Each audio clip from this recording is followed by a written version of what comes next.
Hello, my name's Graham Jones. I'm an internet psychologist, and today what I want to do is look at the psychology of online prices. How can you be sure that the price that you're displaying on your website is going to be really attractive to people and is going to be the price that they're perfectly prepared to pay? Because what you want to do clearly is charge the right amount of money. You don't want to charge too much, you don't want to make yourself look cheap, and what you really want to do is charge the maximum amount that people are prepared to pay. But what is that magic number? Well, hopefully there's some research that's been going on into pricing and the things that people click on in terms of prices that will help you make sure that you choose the right numbers in your prices to get the maximum number of clicks. Take a look at these prices. Clearly, when you analyse the prices and when you think about them, 199 is clearly the most expensive and 195 is clearly the cheapest. But when people look at these numbers in an instant, they'll believe that 197 is the cheapest, even though clearly 195 would save them $2. And there are several reasons for that, and we'll look at those in a moment. Which is the best price you could charge, do you think? Is it $166, $166, $197, or $122? Well, looking at these figures, actually the best price you could charge there is $166.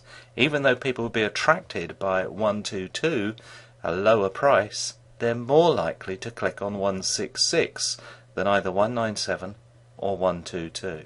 So why is that the case? And what does it mean to you? Well, clearly price is everything. If you sell 10 items at $197, you're going to make $1,970. But more people will click on 166.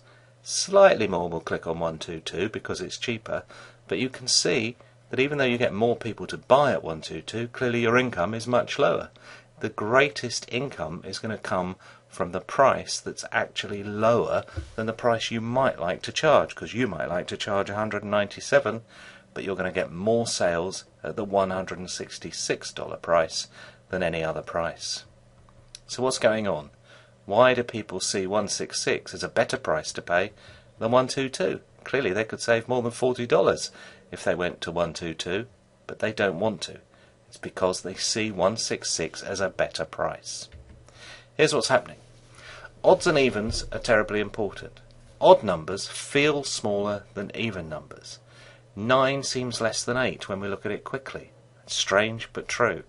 We tend to round up even numbers but round down odd ones, which adds to the low feeling.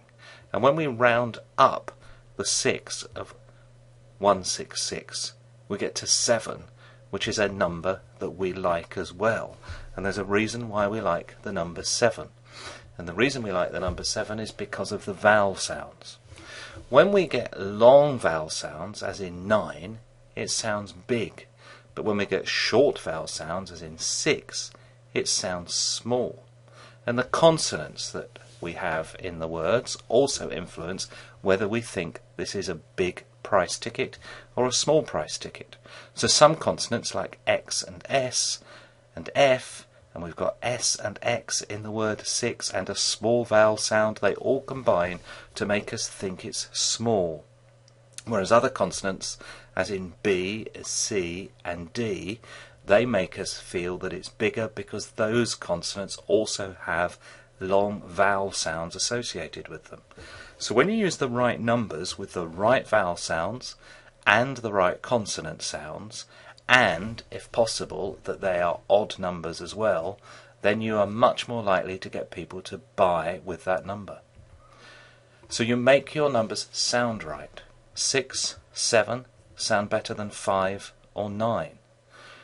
When you look at all the numbers and all the sounds in numbers, the numbers 1, 6 and 7 are good numbers to end your prices in.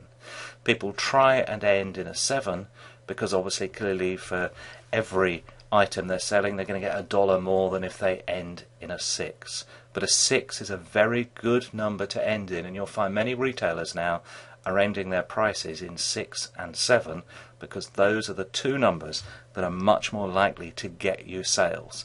Much more likely than ending in a 9 or a 5, which both have long vowel sounds and make people feel it's a bigger number. Plus they uprate those numbers, so 5 becomes a 6, so it's already a bigger number, and they're not going to uprate it any further to 7. And 9 becomes a 0, and so they say, you know, $99, well, it's really 100. They don't say that with 97, and they specifically don't say that with 96, because it really does feel much cheaper. So get the sounds of your numbers right, and you're going to make much more money on the internet. Pricing correctly is of real value to you.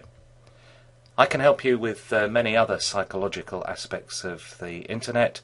If you'd like to know more, this is how to get hold of me. Thanks very much for watching.